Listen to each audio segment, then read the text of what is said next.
Is artificial intelligence the new astrologer? For thousands of years, the stars have been read by human hands and human hearts. Tonight, a new reader has entered the observatory, a machine intelligence with perfect memory and infinite patience. Across this film, we will watch a human astrologer and a silicon mind face each other across the ancient table of the sky. We will explore how AI is transforming astrology, whether it can truly replace the human astrologer, and what is lost and gained when the algorithm reads your stars. Welcome to the Cosmic Observatory. Before we ask whether AI can replace astrology, we must understand what astrology is. For over 4,000 years, from the priest astronomers of Babylon to the philosophers of Greece, human beings have looked to the sky as a mirror of meaning. Astrology was never a single craft. Natal astrology reads the map of a birth. Hari astrology answers a question with the moment it is asked. Mundane astrology interprets the fate of nations. Medical astrology heals the body. Each is a different art. But they share one secret. Astrology has always depended on interpretation, on the living mind that turns positions and angles into story. Calculation was always the servant. Meaning was always the master. Now consider what artificial intelligence does to that ancient practice.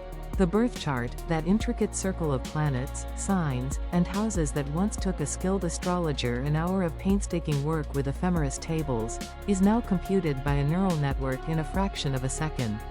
The positions are perfect. The house cusps are exact. The aspects are precise to the arc minute. And beyond mere calculation, machine learning can scan thousands upon thousands of charts, searching for patterns no single human mind could ever hold at once. The bottleneck of calculation has been shattered.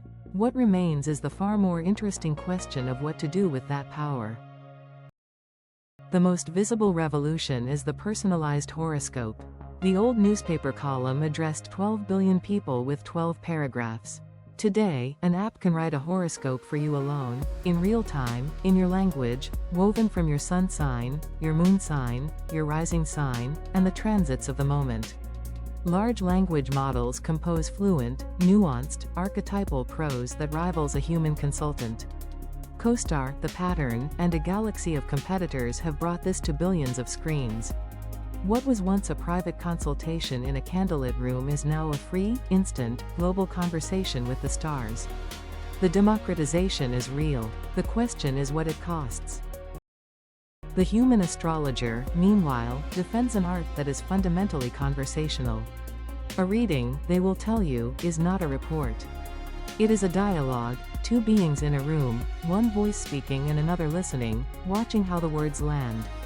The astrologer brings intuition, empathy, and a lifetime of lived experience to the chart. They see not only the aspects on the page but the person in the chair, the tremor in the voice, the tear in the eye, the hope that brought them there. No algorithm, they argue, can hold your hand through grief. No machine can celebrate with you at dawn. The chart is a mirror, and only a human heart can stand before it and truly see. Across the table sits the other intelligence. And it is formidable. The machine has memorized every tradition, Babylonian, Hellenistic, medieval, Renaissance, modern. It knows every technique ever written down in every language. It is perfectly consistent. The same chart always yields the same analysis, untroubled by fatigue, bias, or bad days. It never tires of the 1000th client. It never forgets a detail. It speaks with the fluency of a million books. And it costs almost nothing. The human astrologer offers presence. The machine offers omniscience. The debate between them is not about skill alone, it is about what astrology is for. But let us ask the hard question: who is more accurate? The evidence is subtler than either side would like. Decades of studies have tested astrology's predictions against chance, and found them indistinguishable from it. Yet people still experience AI horoscopes as startlingly personal, even uncanny. How can this be? Because the language of astrology is tuned to human psychology. It speaks in archetypes and mirrors. It reflects the reader back to themselves. Perhaps accuracy is the wrong question entirely. People do not come to astrology for statistical prediction. They come for meaning, for orientation, for a story that makes sense of a chaotic life. And on that measure, both the human and the machine can succeed brilliantly. This brings us to the Barnum effect, the psychological engine behind astrology's persuasive power. Statements like, "You are your own harshest critic," or, "You have hidden depths others rarely see," apply to nearly everyone. They feel specific.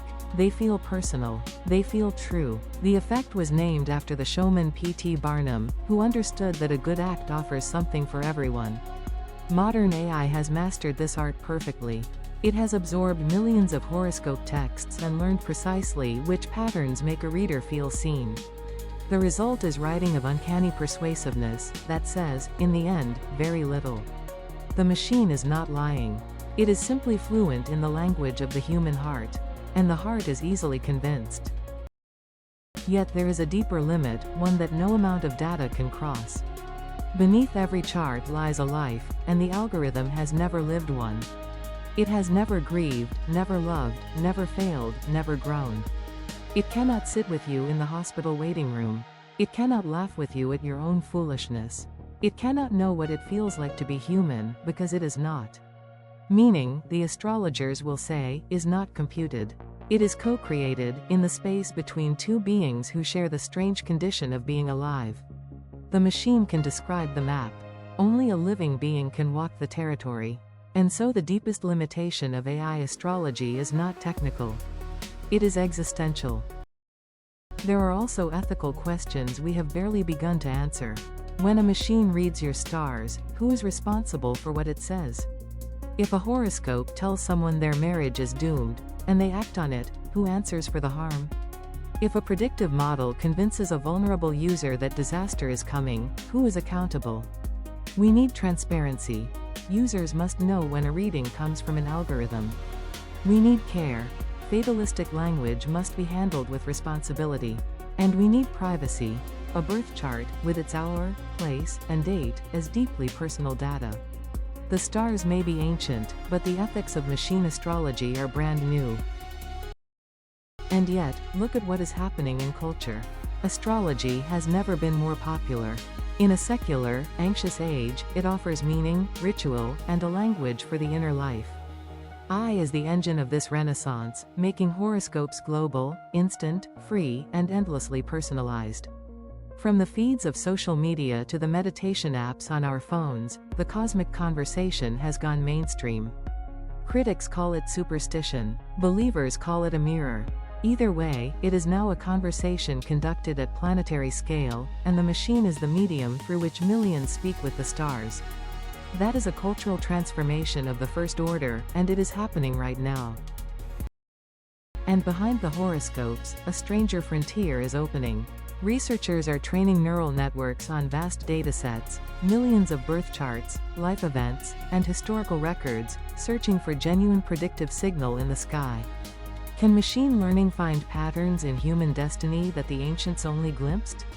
Some studies explore seasonality, temperament, and behavior with real statistics. Others sift the archives of mundane astrology, testing old claims about wars, economies, and eclipses against the historical record. So far, the sky keeps its secrets. But the research is young, the data is growing, and the question is far from closed. The ancients asked the stars for meaning. The machines are asking them for mathematics. Perhaps the most interesting future is not human versus machine at all, but human and machine together. Picture the astrologer of tomorrow, AI computing the chart, scanning the traditions, drafting the interpretation, the human reading it, feeling it, and bringing it to life in conversation. The machine is tireless and vast, the human is present and alive. The algorithm knows every technique ever written, the astrologer knows what it means to sit with a suffering soul. In this synthesis, technology amplifies the art instead of erasing it. The astrolabe did not end astrology. The telescope did not end wonder. And the algorithm will not end the human reader. It will simply give them a better map.